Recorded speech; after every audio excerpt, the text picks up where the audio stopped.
I was a vice mayor. I really now engaged with the PCA. So at the time, I really think what I can help to my people. So what I did at the time, since the executive at the time are weak to partnership with the PCA, so me as the vice mayor was able to accommodate.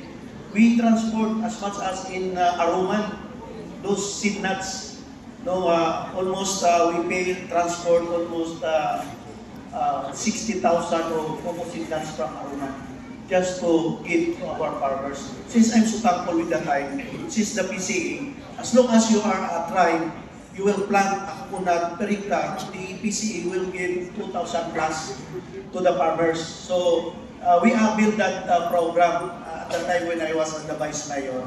So yun, for me, that's why I asked our good director from the PCA that I hope that in Alabel, we will find area for the nursery for the coconut. Since I know pretty well that area of Alabel still need plenty of coconut seeds for preparation to give to our farmers. Thank you, Mayor. Isulat na. Yes. Thank you, former Mayor, and that is a very good statement coming from them.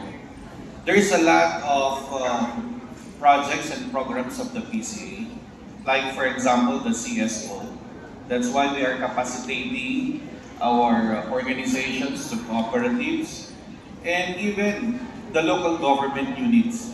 We can download funds to the local government unit for them to serve as our nursery, and that is one program that we are looking at, and I hope that we are welcoming interested LGU to join us.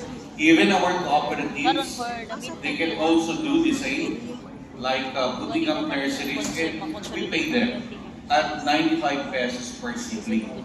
So that can also be part of the intercropping of our farmers.